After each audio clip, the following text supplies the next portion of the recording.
Hey, what's going on, everybody? BDF44 coming at you with another video. All right, so the Lakers did get the victory against the San Antonio Spurs here at home on a Sunday afternoon, and I thought the game was pretty well played by the Los Angeles Lakers given the standards that we've seen from them lately. I thought that we had some real strong improvements today. In fact, some of the better improvements that we may have seen all season on the offensive end.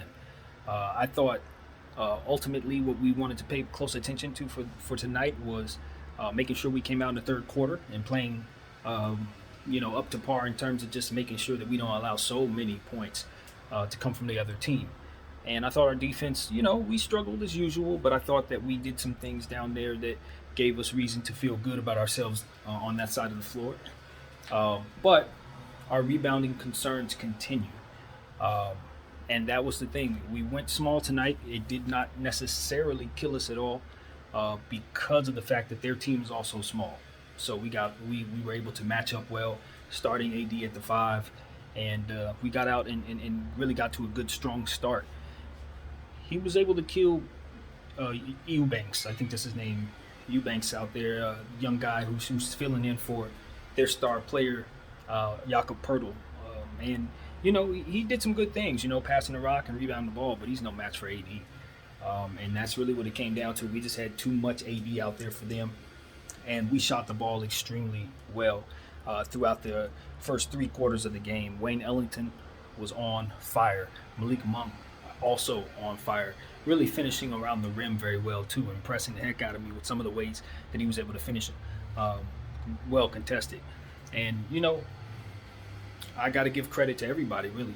Russell Westbrook came out there and did some good things. I thought that the coach kind of set him for a little longer than you would expect in the fourth quarter, kind of taking the ball handling duties out of his hands, as I think most Laker fans would hope that we would do for the short term, in the very least, until he's some of the things that he needs to get worked out. And I thought it helped. We saw better basketball play tonight from our team during the sequences when he wasn't out there, to be completely honest with you. And a great deal of the reason why that was because of THT, the return of the young fella. And he came and played fantastic for us. I mean, you can clearly see we needed his youth and his speed. I thought that he played well out there with some of the other players that needed a boost on the floor with him, like Malik Monk, Carmelo Anthony, and of course Russell Westbrook. They all seem to play very well around and off of THT, so that was extremely encouraging. Didn't see a whole lot of Dwight Howard. Got in some foul trouble, kind of found himself picking up quick fouls really early. They removed him from the game in that regard. Got to give credit to the Spurs for just having heads up, ability out there. I'll let that go by. The ability to attack him and kind of get him frustrated and get him removed from the game. I thought that Derek White was really heads up in that regard tonight. So I saw some good things from both teams, to be honest with you, given the fact that they're both dealing with injuries, key players missing. Overall, I just thought that the Los Angeles Lakers' ability to shoot the ball so very well tonight and really have better offensive sequences ultimately was the best formula for them. Because defensively, rebounding the ball, we're just going to be who we are until we get everybody back. So for the time being, I think what we definitely saw was just THT being able to give us more rebounding, more size, someone who's going to contest basketball plays with a quicker pace around the perimeter, and that's ultimately what we've needed. Avery Bradley's been able to help with that as well, but he's not really able to give us as much as he was able to back in 2020. So at this point, it's like you want somebody else with some youthful legs who has some ability on the defensive end, because our guys are trying, but it's very difficult to be effective out there. So that's where he helped us the most, just being a big body and also providing another ball handling presence. Now, he did end up fumbling the ball down the stretch of the game in a situation where he otherwise needed not to, and I thought that was a very important sequence because it was us basically taking the ball out of Russell Westbrook's hands down the stretch. And giving it to someone else to take reins of the ball while he's on the floor. And I thought that moment where THT turned the ball over was kind of telling, because it was one of those situations where if you're Frank Vogel, you're trying to essentially say, this is my solution.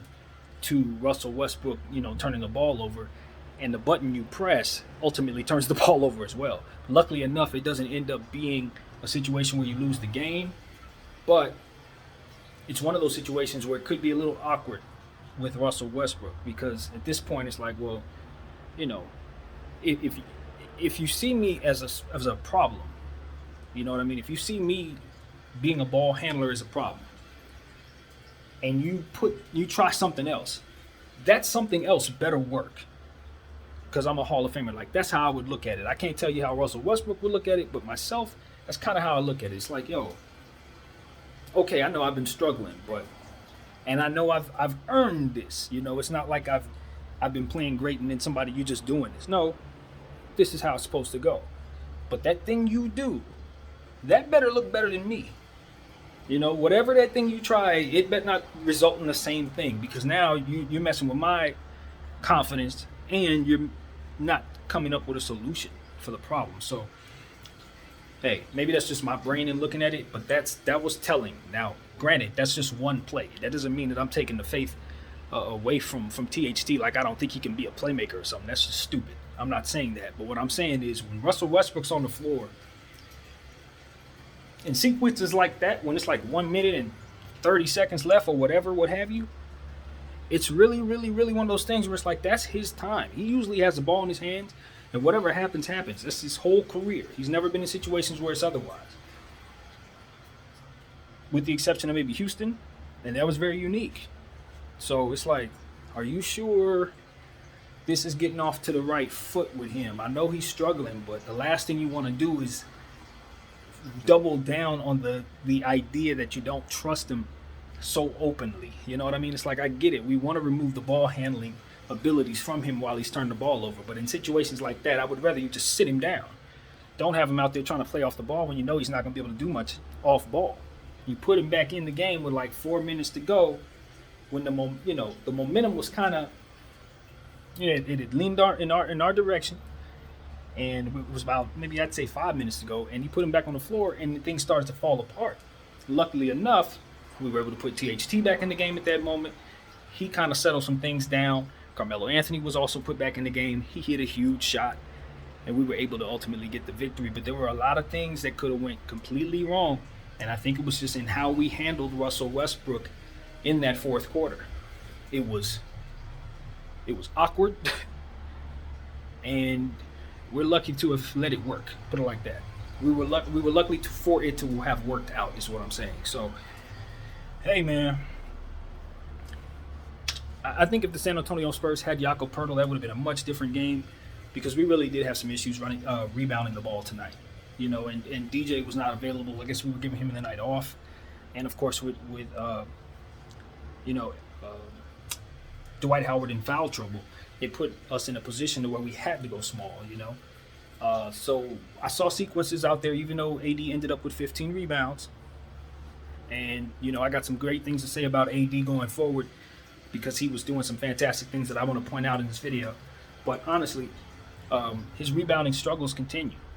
The stats don't tell you that, but you saw it tonight. He was getting outboarded, getting pushed around. It's sort of like, I liken it to watching Brook Lopez, because I had the pleasure of being able to watch Brook Lopez as a Laker fan, about 3 years back. He was a fantastic three-point shooter, but his rebounding was not good at all. We've discussed that on this channel. AD is a better version of a rebounder in that regard, because AD is more athletic, and he's more nimble. Obviously, he can move better. So his length is going to favor him in that situation. He's going to be able to get boards off the strength of that. Plus, he's looking to take the ball off the rim sometimes, and he likes to bring it down sometimes, unlike Brook Lopez, who's not looking to do that. So it's more opportunities for him to get boards in that way too. But I'm saying, in terms of both of them, when you watch great rebounders, I grew up watching Shaq. I grew up watching, Dennis Rodman, Karl Malone, Tim Duncan, Zach Randolph. Like, I know what a good rebounder looks like. You understand what I'm saying? That's why I'm so very adamant about pointing it out, because I know rebounding. He ain't no rebounder, and it hurts us when he goes up against rebounders and he's the only big on the floor. And you saw sequences like that where that was the case tonight. And that was a contributor to why that lead was coughed up in the fourth quarter. And it's because we went small, to no fault of anyone, and just did not have the personnel to rebound the ball in some sequences where we needed to. So that was something that I did not like. Now, something that I did like, something I thought was fantastic from AD, his passing. His reads were fantastic. Every time he needed to make the proper pass, he made it.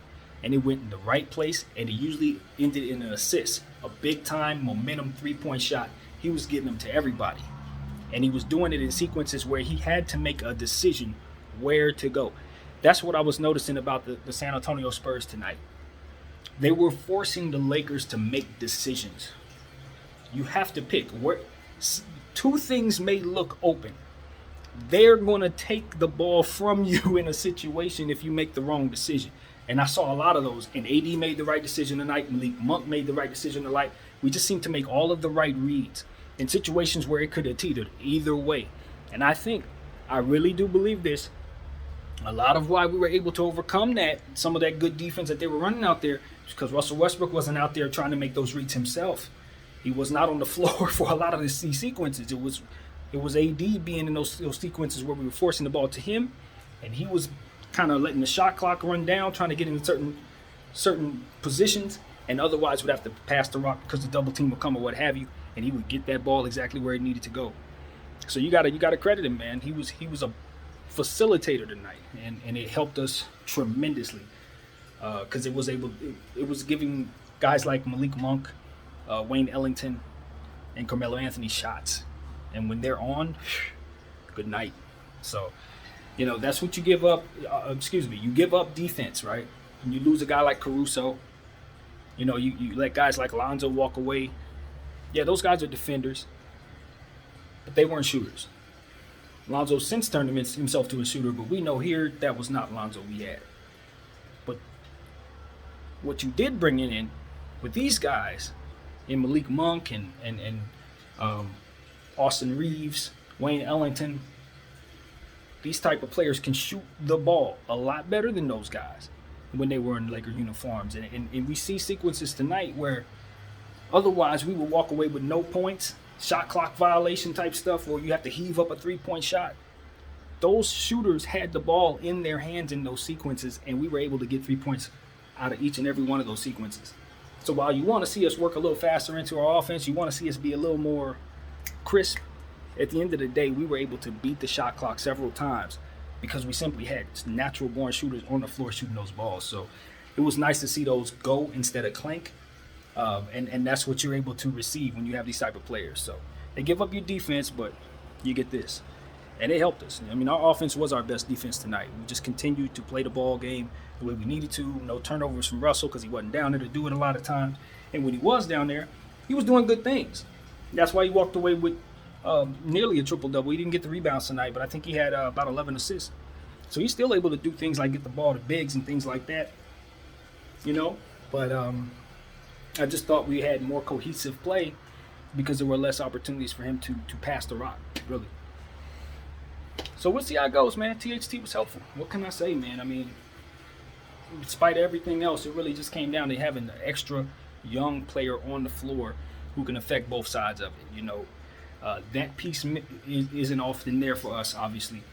And usually we lose and struggle in games like this because of it. We went up against teams like OKC, Houston. These are young teams with fresh legs. We have old guys, you know what I mean? Guys who have been trying to keep their bodies up to par, but they can't go up against youngsters every night and expect to be their best. Tonight we saw some old legs in certain cases. Particularly, I thought with Dwight Howard, he just didn't have it, trying to finish stuff like that. You see Wayne Ellington has been benched. He didn't get a single minute tonight. I think it's just old legs. Those guys been at it for a while. You needed someone like THT to come in and do all of the combination of things that he's capable of doing to ultimately just make the game smoother for the other young players who are ultimately trying to make up for the older legs in certain cases. 50-50 balls tend to go our way, more rebounds, things like that. It's the presence of THT. I call it the THT effect tonight. So hopefully that can continue to be the case. I said in the video earlier that I thought that it could go either way. Either he could struggle tonight or he could play extremely well, but I don't expect him to be consistent because in the past he has not been. But I think he'll develop and ultimately be as good as any young player with upside in this league. He just has to go through his progressions like everybody else. So he came out and played fantastic for us. I'm hopeful to be wrong, that he will continue to be as consistent and have his confidence up. He didn't have the 3-ball necessarily tonight, but we know he can hit that shot. But he was doing some pretty stuff out there. All types of pirouettes and different layups, finger rolls and things like that, scoop shots that he can do. It was nice to see that back out there, and got to give him credit. His conditioning is where it needs to be. And I figured it would be. I told you guys, even though he's coming back from injury, it's a situation where he's been working with trainers and the team's been monitoring him very closely through the offseason up until this point. So I'd expect that they've been making sure, especially since he's a young guy, they've had him on a regimen. They've had all types of stuff that they've put him under a certain type of regimen to get to a point where they're pleased with him, and then they would put him on the floor. And I think that's what we're seeing. So he wasn't winded out there. He didn't look like he wasn't in basketball shape, because I'd imagine he's been playing ball. So kudos to everybody, including himself, for putting in the work and getting out there and being ready. So yeah, man, that's where my head's at. I'm thinking this was a very good win. I felt pretty good about my prediction. I said I expected DeJounte Murray to get a triple-double tonight. He came out of there with a triple-double tonight.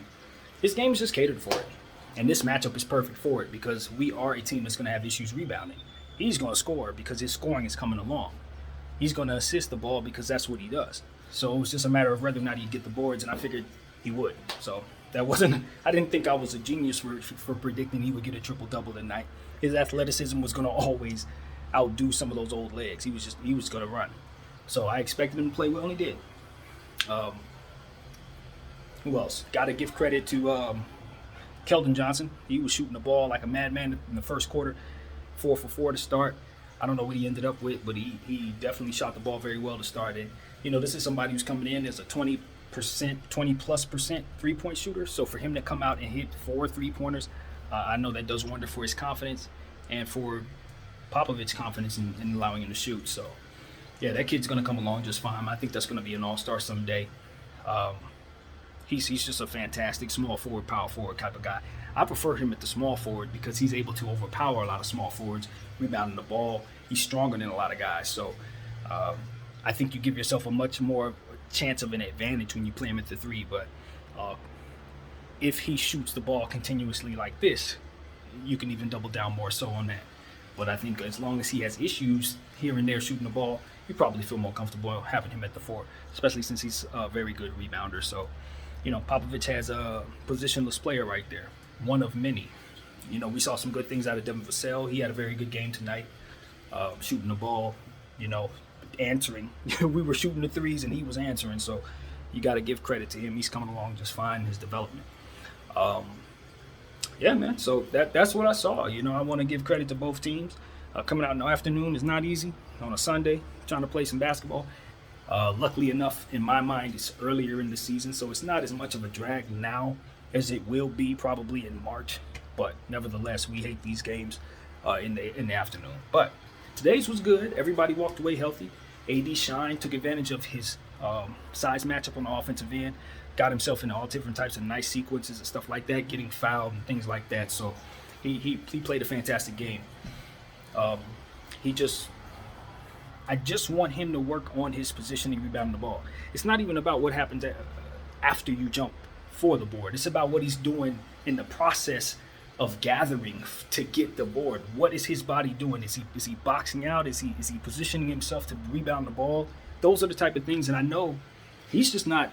He hasn't really mastered those things. That's a part of his game that he needs to continue to work on. And I know that when you get to that level, especially when you have those type of metrics, you can do a lot. It's like, why bother trying to master certain aspects of the game? But the answer is because you want to limit your jumps. A lot of times, AD's down there jumping for no reason.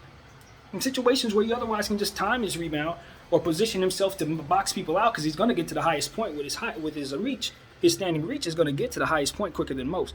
But because of how he rebounds and because of what he's doing as the rebounding, after the ball is coming off the rim, he's not in the best position to board. So he's just got to get better at that. And people need to be honest about that. Until we do, we're going to continue to have situations where he's going to be getting out rebounded, or he's going to be jumping unnecessarily, which means coming down. Sometimes funny, who knows? I personally think it's important that he limit his jumps. He's a big man, it is what it is. So better rebounding positioning, better boxing out, better everything in that regard. I think if he does that, if he works on that, it'll take his game even to the next level. He's getting 15, 16, 17, 18 boards without rebounding properly. Can you imagine what he would be if he would rebound properly? Can you imagine what his numbers would be? He has to work on that. And he's still a young player. I know a lot of people say, oh, he's a superstar. No. When you're 28, 29, there's still levels to go. Guys get better after that. Guys incorporate new things into their game at this point. And I look at AD and I wonder where he wants to go from here in terms of his game. Is he satisfied? Or is he hungry to get better? Because there are levels. And he's reached one, but there's still some to go. And I just think if you're comfortable, if you're satisfied, you're cool with who you are, then that's all you're going to be. But the potential for AD to be an MVP, a multiple champion, multiple scoring champion, all of that, he has that ability. It's just about whether or not he's going to choose to do those things and put himself in a position to have that happen for himself. So, the stats are great, the win is great. I want to see AD reach another level. I keep saying that. And as good as he is, he's better than that. I watched him, go up against Karl Anthony Towns. He didn't go up against Karl like he should have went up against Karl, man. When Karl come to town, there's certain players, just like Joel, certain players. When AD sees certain guys, I want him to have a killer instinct. Like, whatever that dude's about to do, I'm going to do more. That's the type of mentality Shaq used to have. That's the type of mentality Kobe used to have. That's what's going to make you the player that I ultimately believe he can be. But as long as he's kind of just, it's cool, it's cool, we're doing all right, it's cool, then that's all he's going to be. It's real cool, and he's another one of them great players. As opposed to being that guy, one of them dudes, like, Some people play to their level of potential. I know for a fact AD ain't playing to his level of potential. I know for a fact he's not. And I think a lot of it has to do with his attitude. Just kind of moseying along, and that's cool. You live your life how you live it. But I feel like there's more. I feel like there's way more levels. And I don't even think he know that yet. So we'll see what happens, man. But it was good to see him out there free. It was good to see him have a matchup where he could be featured and take advantage of that matchup. I thought that was very good. He didn't really have too much resistance. He could just do whatever he wanted. And he took advantage very well. So I like that. And that's it. I expect a lot from great players. I don't know. I guess it's because of the names that I mentioned I grew up on. I'm not impressed by much of anything, really. I've seen the best do the most, and they weren't satisfied. So, as a fan, I guess I'm spoiled in that way. It is what it is. But anyway, yeah, man. All in all, I appreciate everybody, of course, for checking me out. I appreciate watching the game today. For a change, no problem with the link. And yeah, man, I'm going to continue to just enjoy my day. I look forward to seeing the Lakers' very next game tomorrow against the Chicago Bulls, which I think is going to be tough. You got a back-to-back. You're just playing a young team. Now you got to play a good young team. We played a young team tonight. Tomorrow we're playing a good young team. And they're not very young because they got DeMar DeRozan over there who can drop 40 on you and probably will look to because of how things turned out. I'm pretty sure he would much rather be wearing purple and gold right now, even though, don't get it twisted, the Bulls are a better team than us. But he wants to be home. And that didn't work out. So I expect him to have a chip on his shoulder about it. And he's going to be featured tomorrow. Caruso, it's a big Caruso game. Everybody's excited. Lonzo Ball, obviously he's a different Lonzo than we remember him. He's going to come looking to kill us. And it's going to be a tough one to win. It's going to be very tough for us to win that game,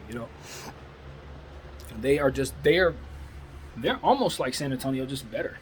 If I'm being real with you. They're their prototypes and the different players that they have and the different positions those type of players are in, kind of the same as the Bulls, just not nearly as good, not nearly as much punch as that Chicago team gonna come with.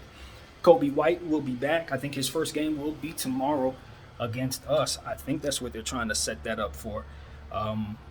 He's also, like THT, is in the same position to where I think his organization's been working on his conditioning. So I don't expect him to come out there huffing and puffing.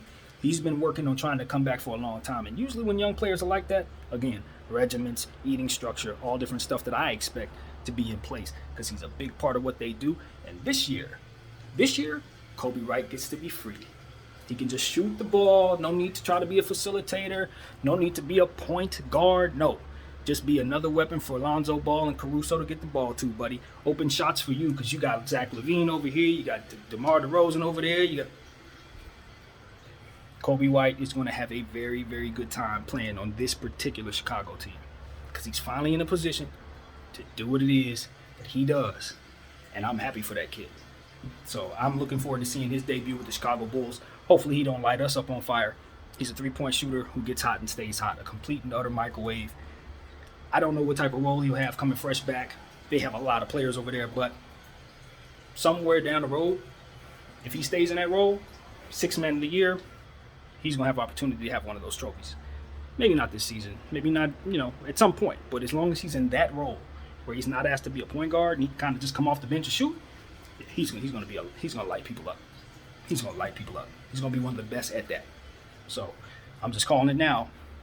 Anyway, with that being said, we're going to need a lot of AD. He's going up against his hometown team. Same thing with THT. So when you see the Bulls come to town, they're going to be awake for that because they know they people are watching. So yeah, I expect to be a very spirited matchup. A lot of hometown energy from different players from different cities that happen to be wearing the other jersey. Zoe over there, DeMar over there from over here. So you get what I'm trying to say. It's going to be one to see. And it's going to be hard for the Lakers to win, but I expect them to come out strong and focused. And if our offense continues to shoot like it did tonight, we're going to have some fun. But Caruso, Lonzo, our guards are going to have their hands full. They're going to be defended hard. This is a very, very good Chicago team, y'all. Defensively, they play D, one of the best in the league. And on the offensive end, they push the ball. You know how Lonzo likes to move. You know how Caruso likes to move. They push the ball and they make others better. So that pace is going to be a lot faster than we saw tonight. Some of the defensive plays, some of the things that we saw out there, we were able to get open shots. That's not gonna happen tomorrow. They're gonna be more focused than San Antonio was. One thing that I want to point out before I hang up on you guys here is I saw a thing that the Lakers were doing that was working.